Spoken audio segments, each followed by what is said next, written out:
So welcome to Ship and Sip officially. I'm your host, Erin. I manage ShipStation's community, a place where users like you can network, share tips and tricks, and help each other solve complex workflow problems.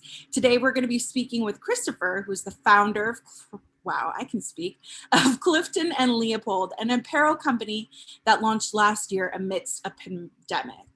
We met up with Christopher a couple of weeks ago to learn his shipping process, and we ended up making a few suggestions about his account.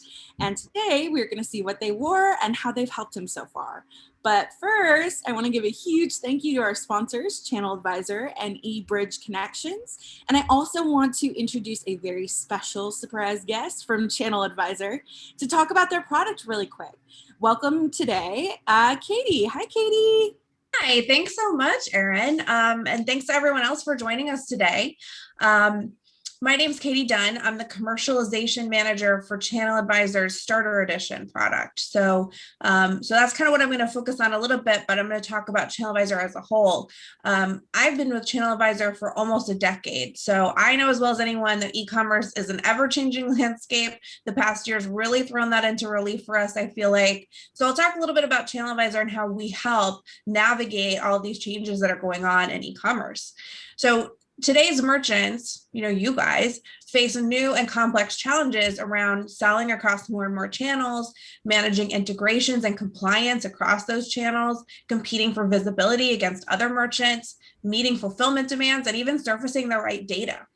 So Channel Advisor gives e-commerce sellers the ability to connect with more of today's consumers across every stage of their buying journey, all while optimizing e-commerce operations, expanding your selling footprint, increasing sales, and maintaining a profit. And we feel like that really starts with connections.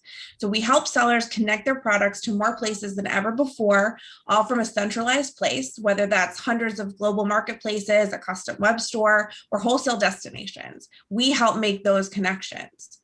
Now, when engaging consumers, the moment of purchase might be the most important, right?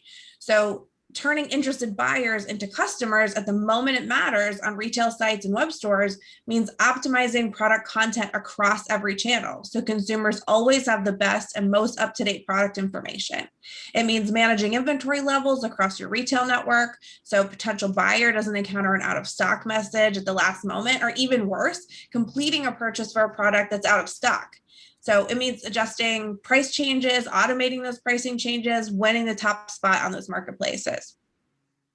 The Channel Advisor platform gives e-commerce sellers a holistic approach to their e-commerce efforts. So it's a centralized hub for your omni-channel strategy.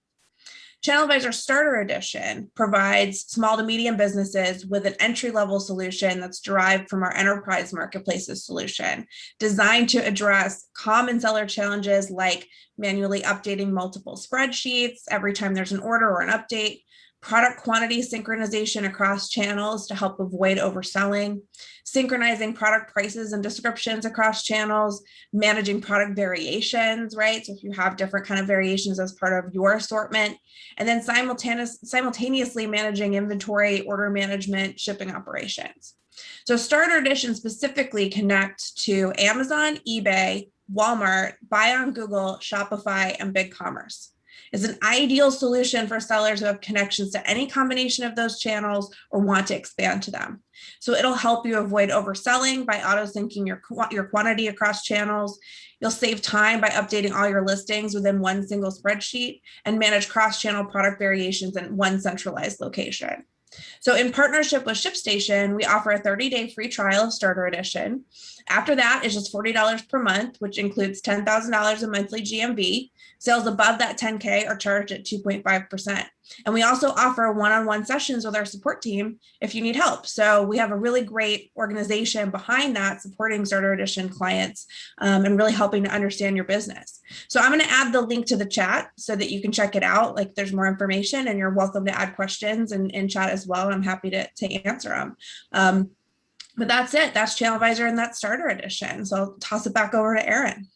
Perfect. Katie, before you head out, somebody in the chat was asking if you could provide contact information if they have questions, like an email. Absolutely. Yeah. So I'll put my email address in the chat, as well as that link to more information about Starter. Perfect. Thank you so much. Great information. Thank you for sharing. Yeah. Thanks so much. Thanks for having me today. Awesome. All right. Well, if you have questions for Katie, you can keep asking them in the chat, as I'm sure she'll keep looking out for them.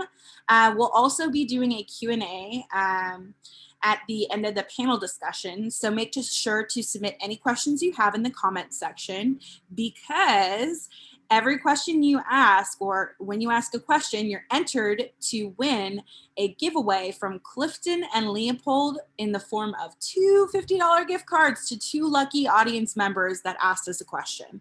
So don't forget to submit your questions in the comments below to be entered to win.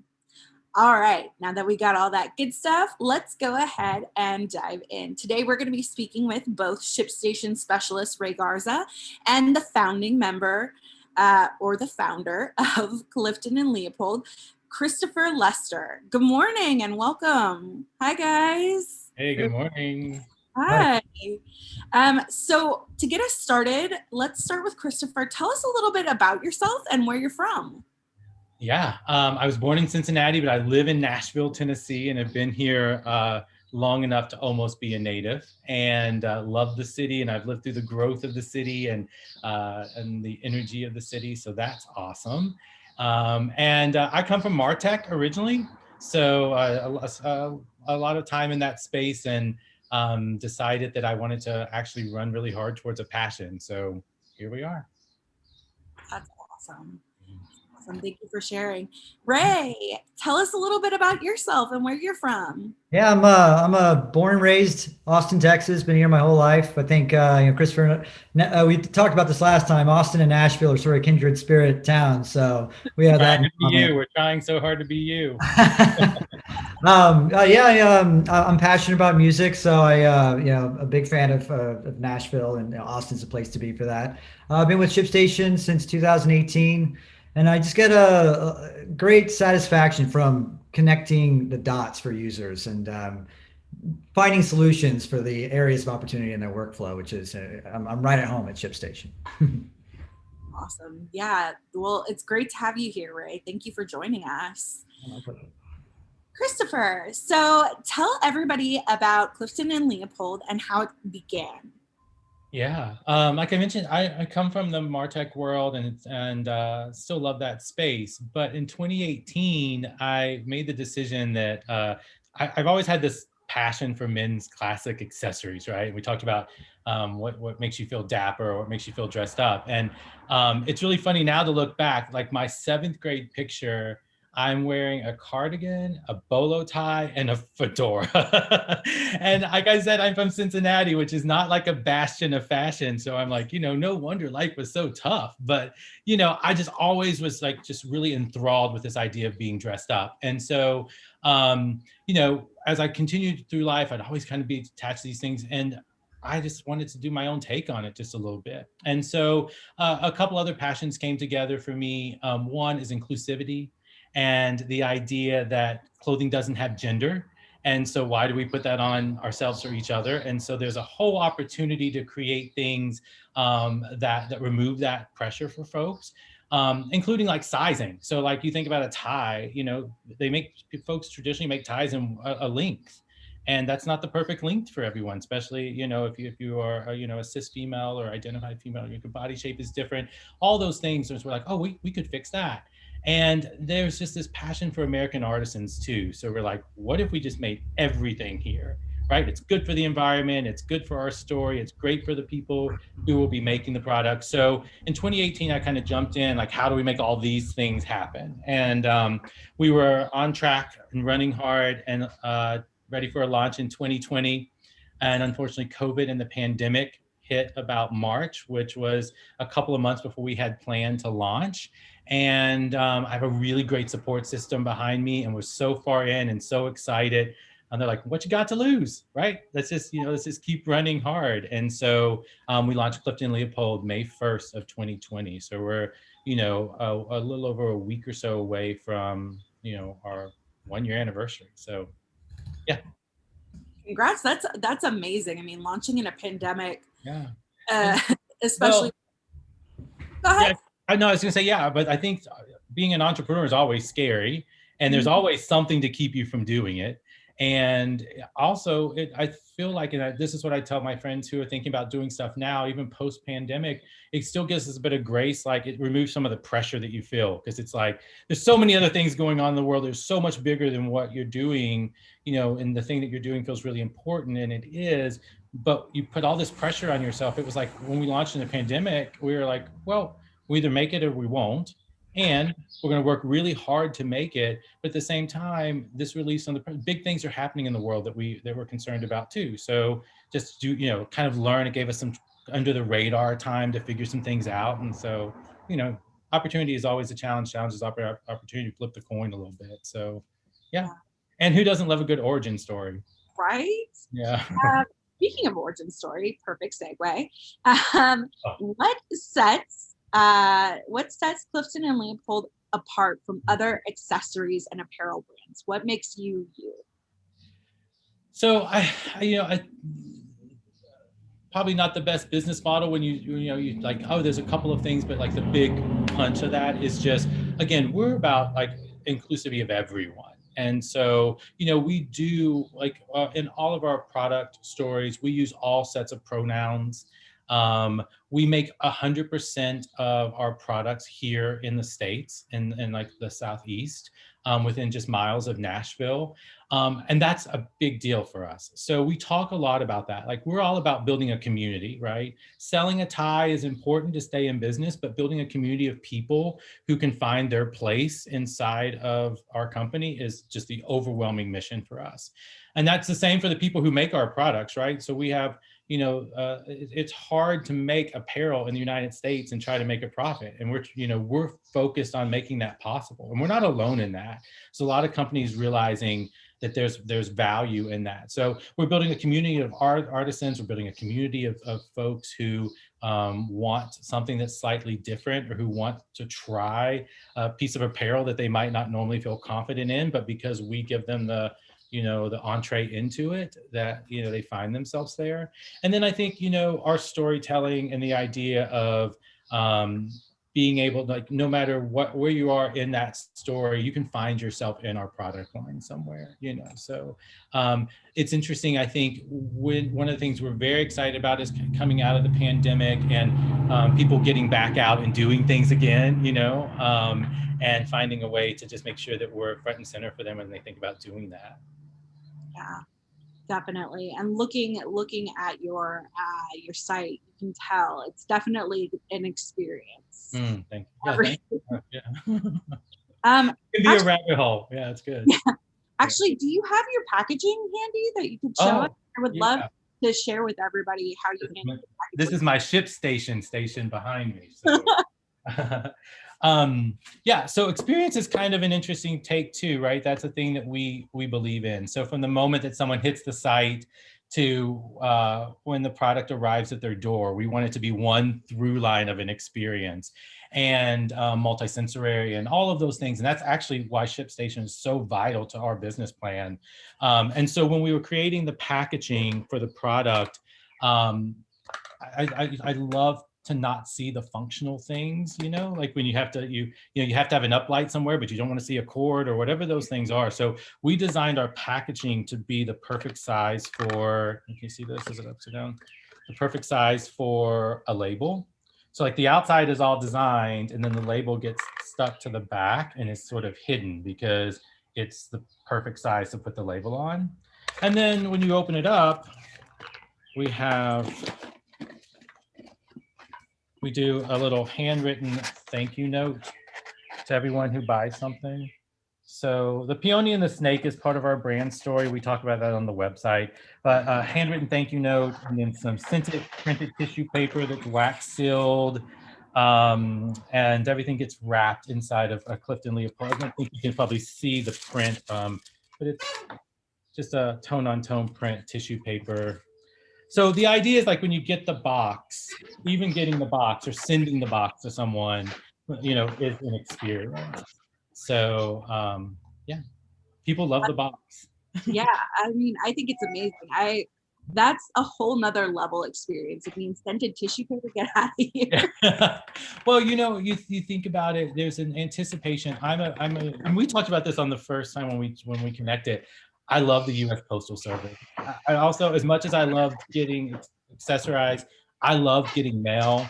I love sending stationery. Like, it's just a lost art. And so we want it from the moment that someone gets the box and goes to open it, that it doesn't feel like just a brown box coming to your door and you're like, oh yeah, I got a package. So the moment you start to open it, it's like a waft of a fragrance. And it's meant to just entice you to like dig farther and find that piece. So yeah.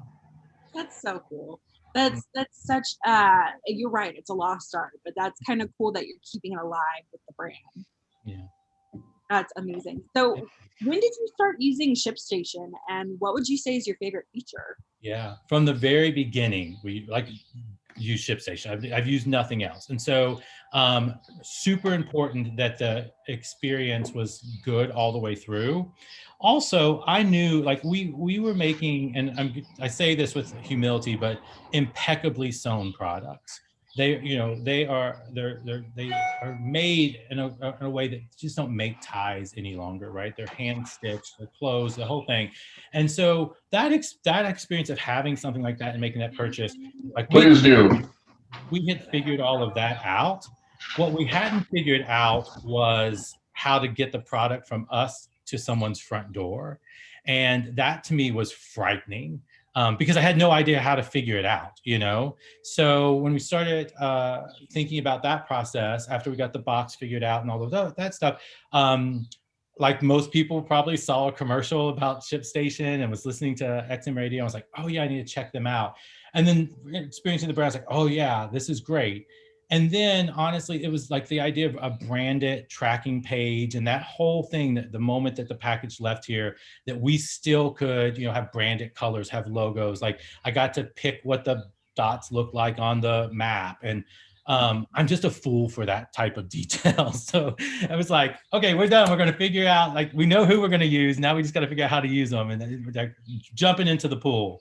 And I say this not jokingly, it was one of the best decisions that we made, because one thing I've learned in this space is who you partner with makes all the difference in the world, because you only know what you know, and you have your level of expertise in spaces. And, you know, I can write a 2-sentence story about a product that can seem brilliant, but like to get that experience to the door was just overwhelming.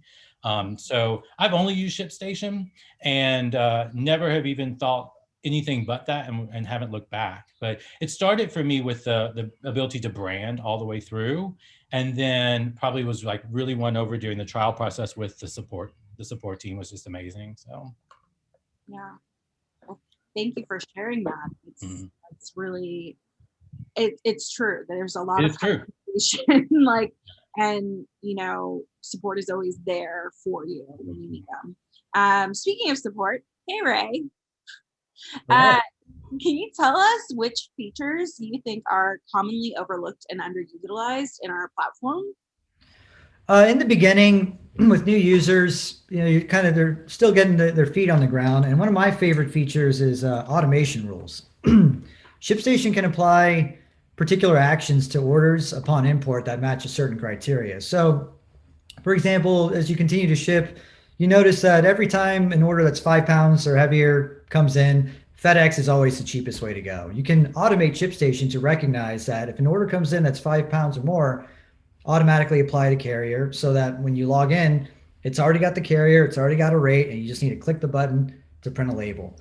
It's a little difficult in the beginning to offer suggestions on what automation rules a user can implement, because we all have different workflows. So I usually just encourage new users to just start shipping, and as you start to recognize these patterns, you can take a look at automation rules and see what we can do to you know, take care of that for you, because our job is to make things easier and to save you time, and automation rules are a great way to do that. Yeah, definitely.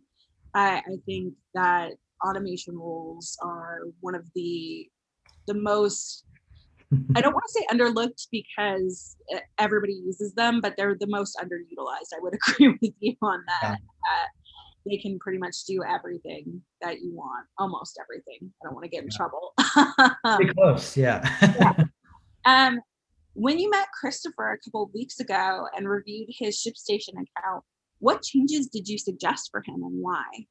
Well, we actually we built out a couple rules for Christopher. We built a rule to ship anything that's less than a pound first class and anything over a pound priority mail. Now, correct me if I'm wrong. You're mainly shipping with the Postal Service. Is that right, Christopher? Yeah, I'm dedicated to them. Yes, that's right. That's right. I'm pro UPS too, but yeah. Yeah. And has those rules been working out pretty well for you? Yeah, it's funny as you were saying that, I was thinking that's the thing that I totally skipped, exactly what you're talking about. So, I was way concerned about getting my logo on the label and writing messages at the bottom of the label. All those things are just awesome, But then we were typing in every weight, the things would get pushed, but I'd double check them, size the box, who we were going to eat, all of those things. And I will say the last couple of weeks have been brilliant not having to do that. Nice, great. Yeah, and we also we set up ShipStation, or you rather set up ShipStation Connect to so when you click the create and print label button, it doesn't walk you through the label process. It just shoots it out the printer. Is that working well for you? Yeah, I was thinking after that call with you that it's kind of embarrassing. You think, oh, we've got this sort of figured out. It's like, oh, we're just tripping all over ourselves. Yeah, so I was downloading a label, printing like the whole thing, Yes, the connector is great. So pops up, hit the label. In fact, it's really nice because I can go, what I found myself to do is I start packaging something else, or I start doing the next thing because I just wait for it to push through and, just run them and go. So very, very different than the process I've been doing embarrassingly doing for the last year. So you're saving some time now, huh? Yeah. More so stress than anything, right? So it's time, but it's just the ease of having it all in one screen and just like, just going. Good. I'm glad. Wow, awesome. So before I ask the next question, I just want to let everybody know that we're getting real close to Q&A. And remember, asking a question is your ticket to win one of two $50 Clifton and Leopold gift cards. And believe me, you don't want to miss out on it. So go ahead and start entering those questions in the group chat, and we'll hit this question real quick.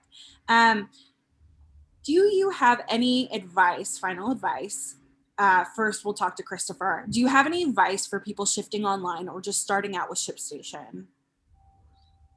Oh, well, I'm always cautious with advice. You don't know where everyone is, but I would just say be bold first on going online, or, life is short. So don't, you can't be too much. You can't, just believe in yourself enough. I think for me, ShipStation fits in that same statement I made earlier, like finding the right partners who are really smart.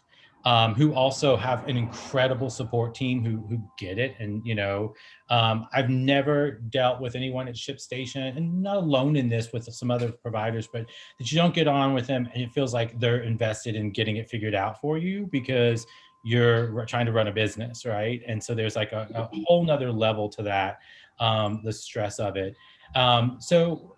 Yeah, I think no matter where someone is in the stages or what they're doing, right, there's always a way to move forward and do more, reach out. Like I've learned through this experience too, like I need to ask more questions of my process, I get comfortable in it. I think, oh, this is working and this is fine. But literally the things that they might seem small, but they're game changers over the last couple of weeks. Like, why was I doing it? Like I went through the holidays printing out, hitting 7 clicks to print out a label. What was I thinking, So just asking a lot of questions and not being afraid to ask a question is probably something I'm telling myself right now. Everyone else is probably doing much better at that than I am, but that's like my internal preaching to myself. I'm guessing you're doing a lot better than you're thinking. If my internal guidance is any sort of prediction, I think you're fine. Well, we're going to schedule a morning 9 a.m. call with you every morning so you can just kind of pep me up. You're my hype music. I got you. Hype woman for hire. Great. Same question to you. Do you have any final advice for people shifting online or just starting out with ShipStation? I think checking out our webinars page, shipstation.com/webinars is a great resource to sort of gain a foundational understanding of what ShipStation can do. There's one on there, ShipStation 101. It's a great place to start. And then they start to get more specific. We even have one on automation. Because there's a lot of nuance to what we offer, and it's a lot to jump into at once. So it's a great way to sort of ease your way into it. And what I typically suggest is just jot down any questions that perhaps remain unanswered, and then you can reach out to our support and we can, clarify those questions for you. Yeah. Oh, what else was that you were saying, Ray? The community? Yeah. Oh, yeah. Yeah. ShipStation community is a great place to go too. I mean, not that I'm biased or anything. So let's go ahead and kick it to your guys' questions. Actually, you know what? Yes, let's go ahead and get started with that. Let's see. Just picking a good one here.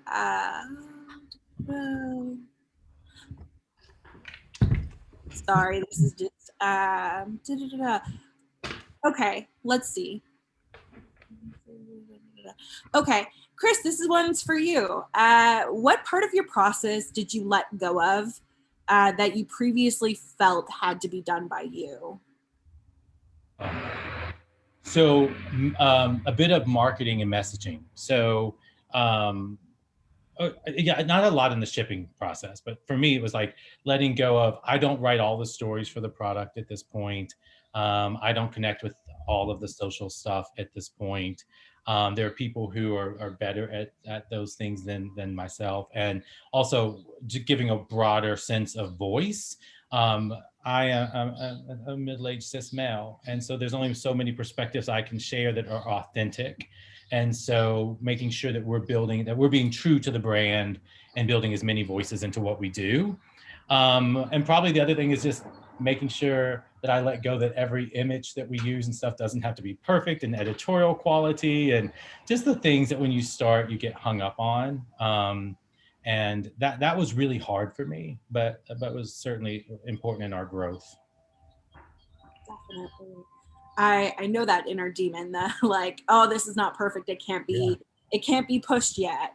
That's a hard obstacle. Yeah, it is at 80%, get it there and keep going. There's like, you're slaying dragons on all sides. So you got to keep moving.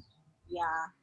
How many orders would you say your business is shipping a day right now, if you wouldn't mind sharing that? Yeah, we're probably not huge in comparison to some of the folks who might even be on the call, or, during the holidays, we were busy, but if we hit 75 shipments in a day, that's a huge day for us. That's a good day. And it just, we're a little bit in season, off season right now. So this has been a slower time, which was a great time to kind of revamp and think about our process too. So, if we go back to the advice question, it would be, I don't know that everyone is seasonal, but you have a high and low.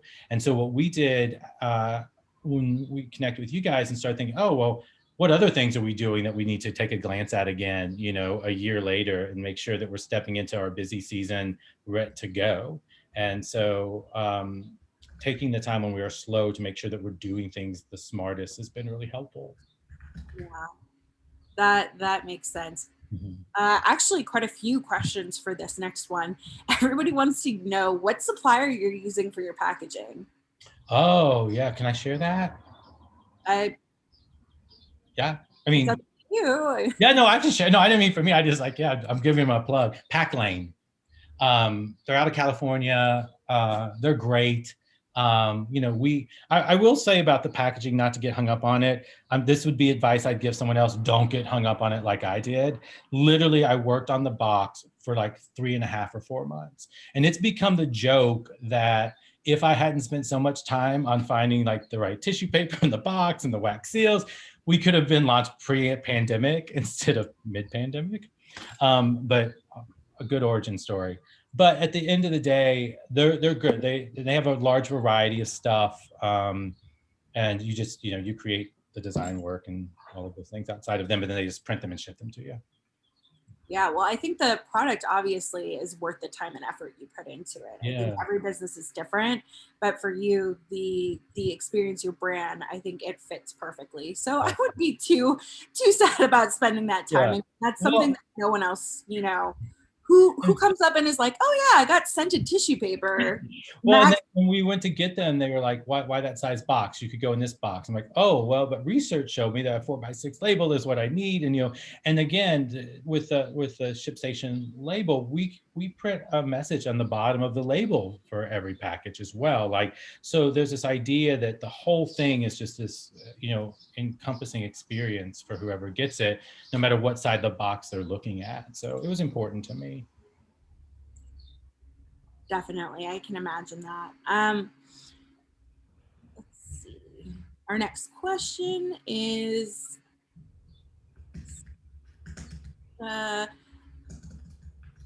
hold on. I'm sorry, I lost all. Oh, you're wearing so many hats. You're doing great. You're doing great.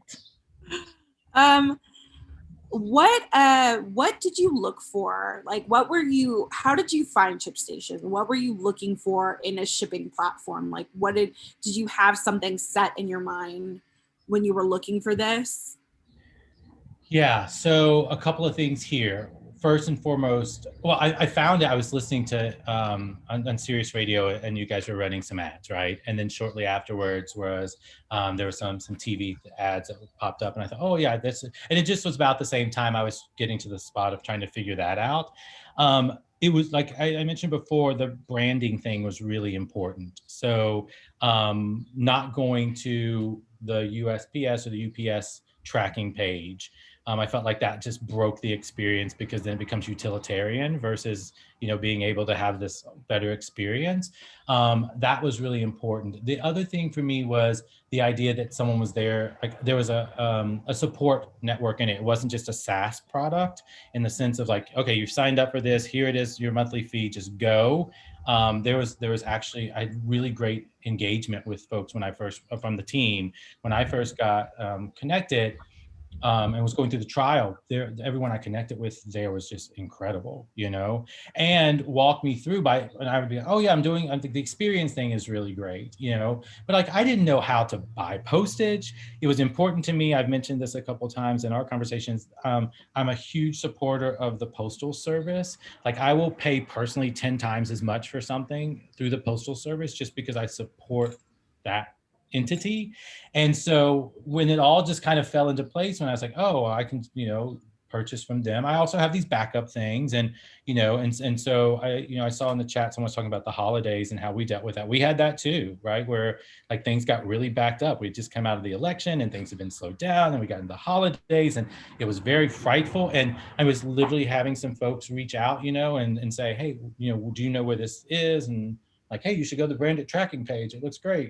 But, like at the end of the day, you make those choices, but having folks on that end to help walk through was just great too. So. Yeah. Well, that's awesome. I mean, we're glad you found us, obviously.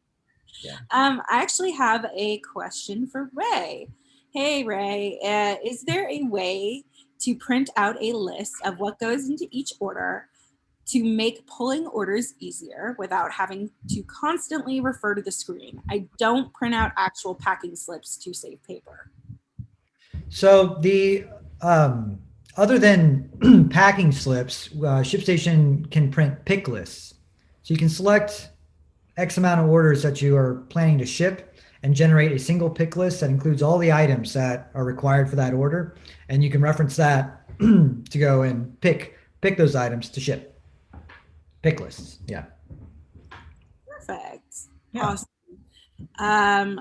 So next question here. I do have one coffee supplier that sends handwritten notes, and it's amazing that he takes the time to do it. I'm curious for Chris, how much time do you take to write these notes, and how do you do them all yourself? Or is there someone who's helping you with the shipping and the notes and that sort of stuff? Yeah, great question. So yes to both. So some notes on the thank you notes, we will pre-write a lot of those with just some inspirational pieces that we use as a brand. That'll get put into a lot of boxes. I write, and also I don't write all of those because my writing is like calligraphy. It's beautiful, but terribly difficult to read. But one thing I do handwrite, so we will put multiple notes in. So we have So like, we have like the thank you card. Every box gets a thank you card because it matches the top of the box. But then we have 3 personas of the brand, like the Clifton, the Leopold, and the Beatrice.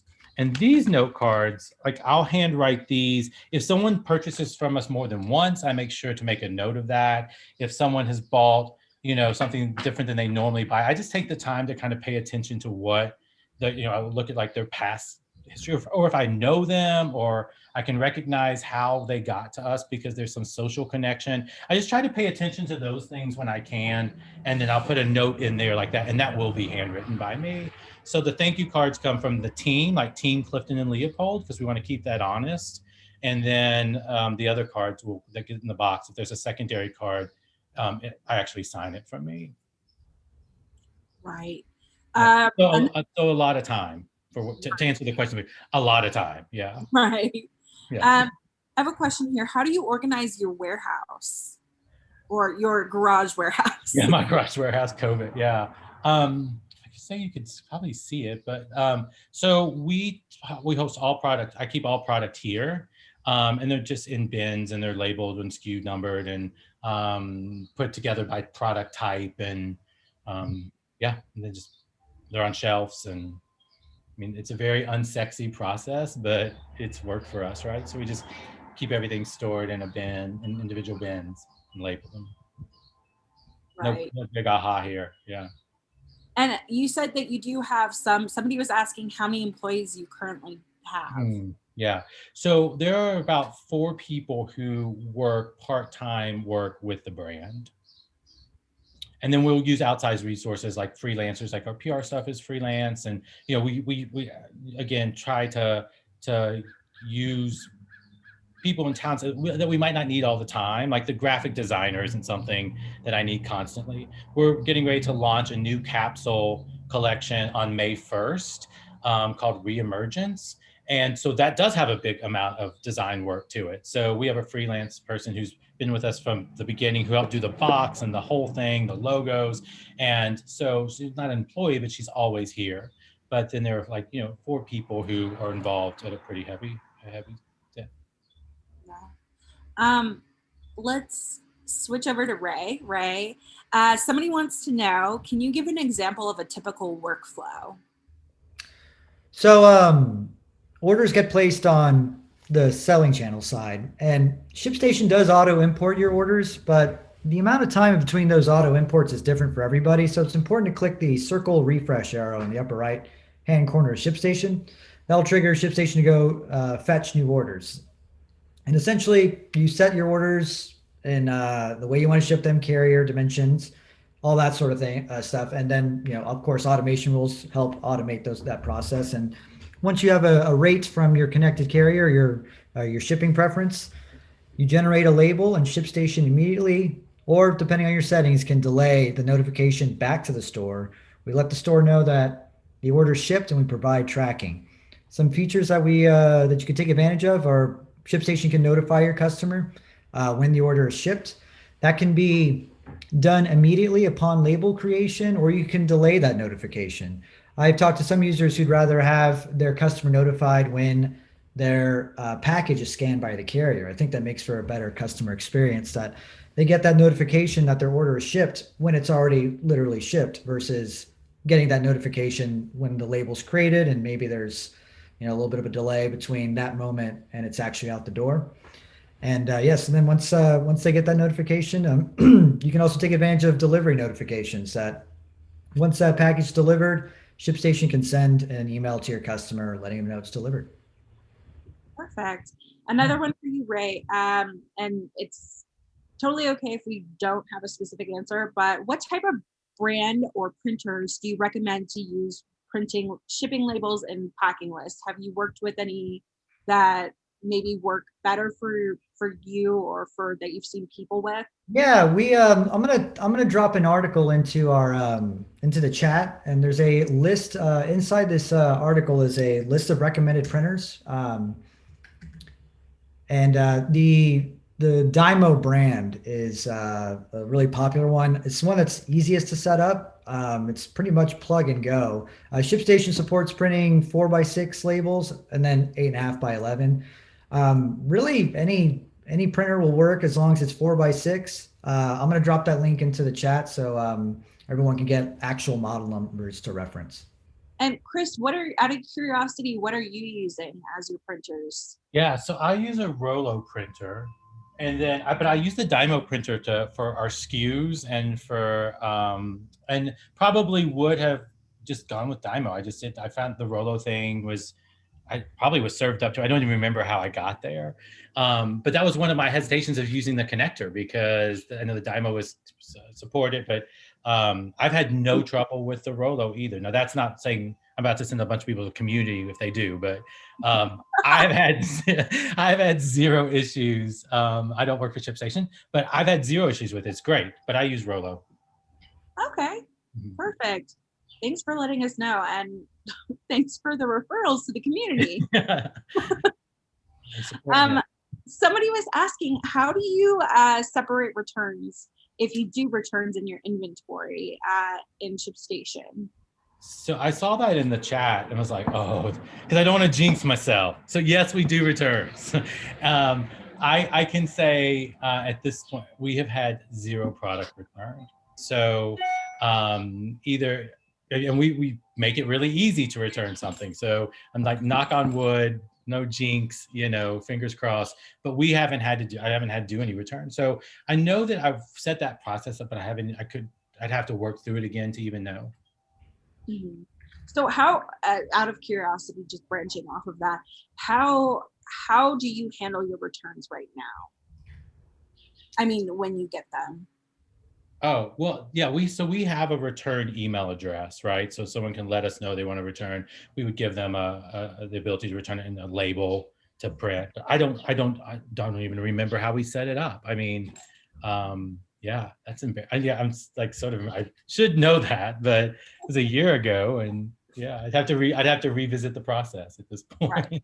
So your return policy, is it like a 30-day, just ship back to Yeah, us? 30 days. If you don't like it, or if something isn't right, and like a return policy basically is if someone sends you something as a gift, we'll give them a gift card to equate it, or they can return the money back, that whole thing. But like if you buy something for yourself, if you don't like it, we're going to take it back. It just needs to be unworn. Right. The one thing that doesn't fit into that for us is the masks. We don't take masks back. I was just going to ask about. Yeah, it's called out on the website. That's the one product we won't take back. That makes sense. So but also, if you really hated your mask or something, I would send you a gift card or something. We're not going to let someone be upset over an $18 purchase, but right. We just can't take them back. Right.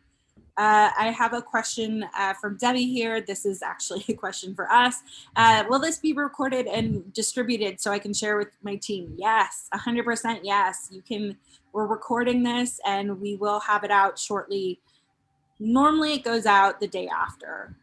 So yes, it is being recorded. Let's see here. Let's see. Do you use any third parties to sell right now, Christopher? We sell through Shopify as our platform, and we sell through Facebook and Instagram as well. But we don't use like an Etsy or an Amazon platform at this point. Did you try or just not there yet? Well, yeah, I think it's a decision for us as a brand, and I don't know where I've come down on that yet. So. Yeah, it's not that we're not interested in it. It's all about lining up the dominoes appropriately too. So like, again, we're just cresting year one. So a lot of this year was about, and again, we are hyperly aware of selling something that you wear to go out someplace really, and feel good and have dinner or go to an event during a quarantine pandemic. So the idea for year one and at the beginning of it was like survival. And then it was like, okay, we can't live in this space of survival that's anti-brand. Like we got to go bold and just do our thing. We'll just be really smart about lining the dominoes up. So I think that's probably in our future somewhere where I just don't know. It's not on the front burner at this point. Gotcha. Now, so you were saying with the pandemic, obviously you've got your new collection coming up, right? Yeah. Was that just kind of about breaking out of, COVID and just being like, we're here? A little bit. So it was already on the plan. So we released a fall collection and we released a holiday collection. And so like we staged out the year, in the idea that, we want to be sensitive and we don't think that, but we had plans of product. And so with fashion products, we're working months and months ahead just by nature, right? And so this particular collection, though, falls on a couple things. One, it's May 1st is our 1-year anniversary. The idea of Reemergence is the idea of that we're back, and we're like getting a chance to redefine ourselves in so many ways. We've learned so much over the past year, and like one of the things that we talked about when we first met was, there are hundreds of thousands of people who still aren't here. So, we get the opportunity to still be here, and there's a solution and vaccines and these things. And so, it's very sensitive to all of those things. But the idea of like emergence is like coming out of something that has shrouded you. So this idea of like spring and stepping back out, and for us to reintroduce ourselves after year one. And I'm really enthralled, and we talk a lot, you'll see through the marketing of this collection, the idea that this isn't the first time that we as people have gone through this. So we talk about reemergence and the pandemic we're telling stories, but they're actually reflective of the 1918 influenza pandemic. And so we're really laying heavy, like, the things that we all feel a little burdened down by this, but the strength of survival is in our veins. It always has been. Our ancestors went through it. And we're here, and we owe it to each other, and we owe it to the folks who didn't make it through to come back stronger and with more intent. And that's the idea behind this collection. Right. That's amazing. And you said it's launching out May 1st, correct? May 1st, yeah. May 1st at 12 o'clock Eastern time, we will launch this collection. I think it's 20 pieces. They're all coordinated, and they're very floral heavy. We purposely have fabrics from 4 continents, so that there's a sense of a global approach to it. I'm excited about it. It's exciting. It's exciting. That is amazing. So everybody, May 1st, be ready. Yeah, sign up. We have a question. This one I think we'll throw to Ray. Can labels be batched? For example, all same size boxes, even though it's not the same items. Yeah, you can. Batch shipping allows you to select a bulk number of orders and create a label for each one of those orders in a single click. So long as all those orders, are configured to receive a rate from the carrier. If there's an order in there that doesn't have a carrier set or has an error, ShipStation will let you know that, hey, these are problematic.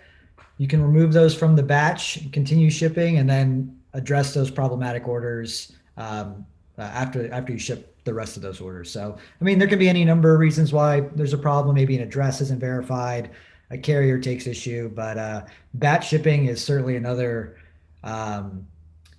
way to ship efficiently, for sure. Another question about something we were talking about earlier, Ray. How can people utilize ShipStation to make their returns process more efficient? Within ShipStation, you can flag your products as returnable or not. You can also take advantage of our branded returns portal. So when ShipStation notifies your customers that the order is shipped, in that email, there can be a link to branded returns portal, which is a tailor-made page to fit your brand, where your customer will enter their zip code and order number and set up a return, and can generate a return label to send their product back. I actually think that's what we did too, now that you say it. I'm like, I do remember doing that. Yeah. So how's that working for you? It's going great. Flawless. We've had 0 issues with it so far. Everyone's happy with it. Yeah. Amazing. So before we go, I want to do one more thing. And this, I haven't told anyone I'm doing this, so it's happening. I want to share and kind of talk to you, Christopher, about your site, because it's number one, it's gorgeous. But what would you say right now is your favorite item or favorite collection you have? I do love the Icarus tie. If you go to ties, bows. That's good. I love bows too, but the Icarus tie is probably one of my favorite products. There we go. Yeah. So it's beautiful. It's a raw Japanese silk. It's a goldish color inside of a navy blue. It's simple, but it's geometric. I think it's beautiful. And I love the story, Yeah. So the idea that, we all have roots and wings, and you just have to choose which one you're going to be the truest to in the long run. And I'm always going to choose the wings, But yeah, it's a beautiful, beautiful tie. It's got a great, we talk about the hand, it's got a great feel to it because it's just raw silk. That might be one of my favorites. I think I really love the kerchiefs too. My other thing would be there's a kerchief called, or a twilly called Olive there, over one here. I had, this is named after my dog who passed away in December. And so I love this just because she was here during this whole time in this year and I was at home a lot. She's a 17-year-old Weimaraner, and she was all about what was going on in this studio garage the whole time. So she was here and she would just hang out with me, and it was a great year. I got to spend the year with her in a way I had never got to spend it traditionally because I'd be gone a lot. And so we launched this back in the fall. So I love this just because I'm sentimental about it. I just love every single product on Christopher's store here has a story. And I think that's just so cool. It's another thing that grips in. How do you come up with these stories? Is it planned before the artist is drawing? Do you give them a prompt, or do you just see it and say, oh, this is my story? Yeah, so a little bit of multi-directional. A lot of times we'll just have a product and we're like, oh, this is the story behind this fabric. Like with the Reemergence capsule, there's actually a cast of 6 folks, very similar to this cast that's on this collection, the main site. And we wrote the stories from 6 perspectives of what it is to like be getting ready to go out again, what it is to see someone you haven't seen in a long time, what it is to engage with each other in a space, and also and enjoy that time. Then at the end of the night to say goodbye. Our holiday collection was around everyone who was missing a New Year's Eve party. And so all of those stories have to do with what it was to miss the holiday. So a lot of times they're conceptual. And so we try to use a very cerebral approach to the stories that overlap. And we talk about a little bit that, some of them are true. There'll be someone, on the team who will be telling a story like, oh my gosh, that's a product, like the tie lipstick is a perfect example. It's a red tie, and I can't remember the exact story, but it's basically like, he told her he loved her pants, and she told him she loved his lipstick. And so one of our team members was picking up some alterations at Nordstrom's, and the person who was giving them to them, he, I don't know what his pronouns are, had on this amazing shade of like red lip. And so it was a moment that they shared where, he was being bold in who he was, and she did nothing but appreciate it, and like called me in the car. It's like, do we have anything red coming? Because I just had an experience that we have to share. And it's like, it's just a beautiful experience, right? It's just another human recognizing like, I see you and I love your boldness in being you. And so that's sort of, the stories just come from a lot of places. So that's so cool. I love that. So it looks like we are just out of time. Unfortunately, my least favorite part of this. So thanks again to our amazing panelists for joining us today. Before we go, though, I'd like to announce the winners of today's giveaway. They will win a $50 gift card to shop at Clifton and Leopold, as well as some ShipStation swag. Our winners today are Tim F. and Michael D. Congrats, guys. Congrats on winning. We will follow up with you guys in the email for the next steps. If you didn't win, don't worry about it. We're still sending you guys out a $5 Starbucks gift card to everybody who attended in the follow-up email. That'll go out tomorrow so everybody can get caffeinated. Also, we are doing Ship and Sip coffee chats every month. So if you or somebody you know would like to be nominated as a highlighted user, please reach out to me on LinkedIn or email the events team at events@shipstation.com. See y'all next time and have a great Tuesday. Bye, everybody. Guys, thank you. Bye.